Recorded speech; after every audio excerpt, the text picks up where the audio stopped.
Praise the Lord. கிறிஸ்துவுக்குள் மிகவும் பிரியமானவர்களே, உங்கள் அனைவருக்கும் இயேசு கிறிஸ்துவின் இனிய நாமத்தில் என்னுடைய அன்பின் வாழ்த்துக்கள். ஆம், நம்முடைய தேவனாகிய கர்த்தர் நம்மை நேசிக்கிறார். அவருடைய ஜனங்களே, அவருக்கு பிரியமானவர்களே, கர்த்தர் உள்ளங்கைகளில் வரைந்து பாதுகாக்கிறார். ஆமென்.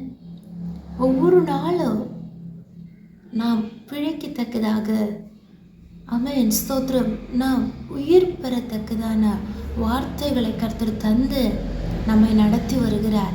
எத்தனை பேர் அந்த தேவனுடைய அன்பை, தேவனுடைய பராமரிப்பை, தேவனுடைய வார்த்தைகளின் வல்லமையை உணர்ந்து கொண்டிருக்கிறீங்க? நிச்சயமாகவே கர்த்தர் வல்லவராகவே இருக்கிறார். ஆமென். வாசிப்போம். உபாகமம் 33ஆம் அதிகாரம், அதனுடைய 3வது வசனம். அங்கே நாம் இப்படியாக வாசிக்கிறோம்: மெய்யாகவே அவர் ஜனங்களை சிநேகிக்கிறார், அவருடைய பரிசுத்தவான்கள் எல்லாரும் உம்முடைய கையில் இருக்கிறார்கள், அவர்கள் உம்முடைய பாதத்தில் விழுந்து உம்முடைய வார்த்தைகளினால் போதனை அடைவார்கள். 3 காரியத்தை குறித்து நாம் இங்கே வாசிக்கிறோம். முதலாவது, நம்முடைய தேவனாகிய கர்த்தர் ஜனங்களை சிநேகிக்கிறார்.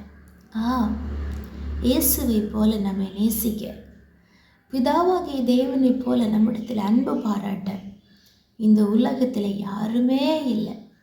அவர் பட்சபாதம் இல்லாதவர். பிதாவாகிய தேவன் தம்முடைய சொந்த குமாரனை இந்த பூமியில் அனுப்பும்போது ஒருவருக்காக, இல்லாவிட்டால் கொஞ்ச ஜனங்களுக்காக அனுப்பலை. இந்த உலகத்தை முழுவதை ரட்சிக்கிறதற்காக, இந்த உலகத்திற்காக எல்லா ஜனங்களே அன்பு கூர்ந்து கர்த்தர் இந்த உலகத்தை அன்பு கூர்ந்து பிதாவாகிய தேவனை நமக்கு தந்துள்ளார். நம்முடைய கர்த்தராக இயேசு கிறிஸ்து ஒருவருக்காக இரத்தத்தை சிந்தல்ல. ஆமென். உலகத்தில் வாழ்ந்து கொண்டிருக்கிற அனைத்து மக்களுடைய ரட்சிப்பிற்காக இயேசு கிறிஸ்து இந்த பூமியிலே கடந்து வந்தார். அவர் பிறந்தார், அவர் ஊழியம் செய்தார், அவர் சிலுவையில் அறையப்பட்டார், பாடுபட்டார், அவர் மரித்தார். இன்றைக்கும் நமக்கு ஒவ்வொருவருக்காகவும் அவர் உயிரோடு இருக்கிறார். அவர் பிதாவினிடத்தில் பட்சபாதம் பண்ணி கொண்டு இருக்கிறார். ஆமென், ஆமென், ஸ்தோத்திரம். பரிசுத்த ஆவியான தேவனும் கூட அப்படிதான். யார் அவரை விசுவாசிக்கிறார்களோ, யார் அவர்களுக்கு பரிசுத்த ஆவியானவருக்கு இடம் கொடுக்கிறார்களோ, எந்த பட்சபாதமும் இல்லாமல் கர்த்தர் அவர்களை பயன்படுத்தி கொண்டே இருக்கிறார். ஆமென். அப்படி என்றால் முகபட்சம் பாராமல், பட்சபாதம் இல்லாமல் நம்மை சிநேகிக்கிற, நம்மை நேசிக்கிற ஒரு தேவன் நமக்கு உண்டு. அதுபோல் நம்மை நேசிக்க இந்த பூமியில் யாருமே இல்லை. ஆமென். அவருடைய அன்பு எவ்வளவு மகத்துவமானது. ஸ்தோத்திரம். என்னை நேசிக்க ஒருவரும் இல்லையே. ஆமென், ஸ்தோத்திரம் என்று யாரும் கவலைப்படண்டா. ஏனென்றால் மெய்யாகவே இன்றைக்கு பொய்யான அன்பு, ஆமென், ஸ்தோத்திரம், மெய் என்று முதலாவது நமக்கு தெரியும், ஆனால் அடுத்து தான் தெரியும் அது பொய்யான அன்புன்று. அப்படி தான் இந்த உலகத்திலே நம்ம தேடி போகிற அன்பெல்லாம் இருக்கிறது. ஆனால் தேவனுடைய அன்பு மெய்யான அன்பு. மெய்யாகவே அவர் ஜனங்களை சிநேகிக்கிறார். ஆமென். அந்த தேவனுடைய அன்பை விட்டு மறுதலித்து நாம் போகக்கூடாது. கிறிஸ்துவின் அன்பிலே நிலைத்திருப்போமாக. ஹல்லேலூயா. கர்த்தர் நம்மை சிநேகிக்கிறார். அடுத்த வார்த்தை, அவருடைய பரிசுத்தவான்கள் எல்லாரும் உம்முடைய கையில் இருக்கிறார்கள். எந்த பட்சபாதமும் இல்லாமல் ஜனங்கள் என்று சொல்லும்போது எல்லா ஜனங்களையும் தேவன் சிநேகிக்கிறார், நேசிக்கிறார். ஆனால் பரிசுத்தவான்களை அவர் அவருடைய கையிலே வைத்திருக்கிறார். ஹல்லேலூயா. ஏன் அப்படி?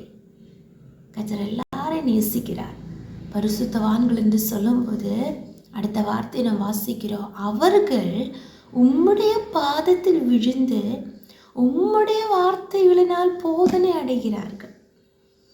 தேவனையே சார்ந்து, அப்பா நீர் மட்டும் எனக்கு போதும், நீர்தான் எனக்கு உண்டு, அவருடைய பாதத்தில் அடைக்கலமாக அவரிடத்தில் திரும்ப அன்பு செலுத்தி, அப்பா, அன்றைக்கு நமக்கு தெரியும் இயேசு கிறிஸ்து ஊழியம் செய்திருந்த போது, ஆமென், அந்த மரியாள், ஆமென், ஸ்தோத்திரம், அந்த சுகந்த வாசனையான தைலத்தை இயேசுவின் பாதத்திலே ஊற்றி, பாதத்திலே, ஆமென், ஸ்தோத்திரம், ஊற்றி அந்த பாதத்தை முத்தம் செய்கிறார். இந்த பாபி என்று சொல்லப்பட்டிருந்த அந்த ஸ்திரீ, ஆமென். ஸ்தோத்திரம். இயேசுவின் பாதத்தை முத்த செய்கிறாள். ஹல்லேலூயா.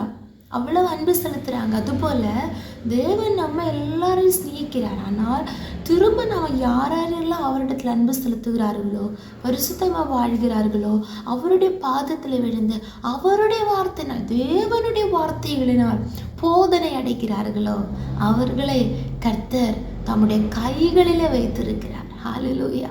அவர்களை கர்த்தர் பாதுகாக்கிறார். தேவன் அறியாமல் அவர்களுடைய வாழ்க்கையில் எதுவுமே வராது. ஆமென். அப்படி என்றால் இன்றைக்கு ஒரு தீர்மானம் எடுப்போமாக. ஆமென்.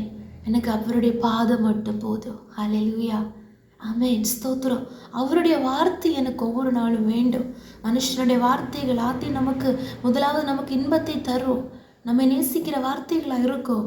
அடுத்து போக போக கடின வார்த்தைகள், கசப்பான வார்த்தைகள், காயப்படுத்துகிற வார்த்தைகள் மனிதர்களுடைய வாயிலிருந்து வரும்போது, அதுபோல் மற்ற சோஷியல் மீடியாஸ் எல்லாம் ஃபஸ்ட்டு நமக்கு இன்பத்தை தரும். அடுத்து நமக்கு அது துன்பத்திற்கு வழிகாட்டும். ஆனால் நம்முடைய தேவனாகிய கர்த்தர் அவருடைய பாதத்தில் யார் யாரெல்லாம் அமர்ந்திருக்கிறார்களோ, யார் யாரெல்லாம் அவருடைய வார்த்தைகளால் போதனை அடைகிறார்களோ, கர்த்தர் அவர்களை தங்கள் உள்ளங்கைகளிலே கர்த்தர் வைத்திருக்கிறார். அதெல்லாம் தெய்வ சமூகத்தில் நம்மை ஒப்பு கொடுப்போம். நம்மை சிநேகிக்க ஒரு கர்த்தர் உண்டு, நம்மை பாதுகாக்க ஒரு தேவன் உண்டு, நம்மோடு பேசுகிற ஒரு கர்த்தர் உண்டு. அவரை நம்பியிருப்போமாக.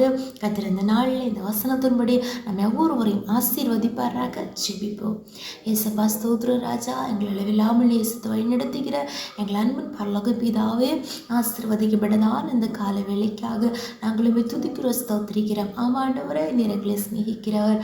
அப்பா ஸ்தோத்திரம். நீர் எங்களை ஒருவரையும் பாதுகாக்கிறவராக இருக்கிறேன். நாங்களும் உடைய அன்பலை நிலைநின்று கர்த்தாவே எசப்பா உண்மையே நம்பிக்கையாக கொண்டிருந்த உம்மிடத்திலே விசுவாசம் உள்ளவர்களாக அப்பா ஸ்தோத்திரம். உடைய வார்த்தைகளை ஒவ்வொரு நாளும் கேட்டு பெற்றுக்கொண்டு கர்த்தாவே அதன் பிரகாரம் ஜீவிக்க எங்களை முற்றிலுமாக ஒப்பு கொடுக்கிறோம் கர்த்தாவே. ஸ்தோத்திரம் தாழ்த்துகிறோம். இசப்பா உடைய அன்புக்காக, உடைய பராமரிப்புக்காக நன்றி, உடைய பாதுகாப்பிற்காக நன்றி நன்றி நன்றி இசப்பா. ஸ்தோத்திரம் ஸ்தோத்திரம் ஸ்தோத்திரம். வசனத்தை கேட்டுக்கொண்டிருக்கிற ஒவ்வொரு மக்களை குடும்பங்களாக ஆசீர்வதிப்பீராக. ஜெபத்தை கேட்டபடியால் ஸ்தோத்திரம் அப்பா. இயேசுவின் நாமத்தினாலே ஜெபிக்கிறோம். எங்கள் ஜெபத்தை கேளும் நல்ல பிதாவே. ஆமென் ஆமென் ஆமென். May God bless you all.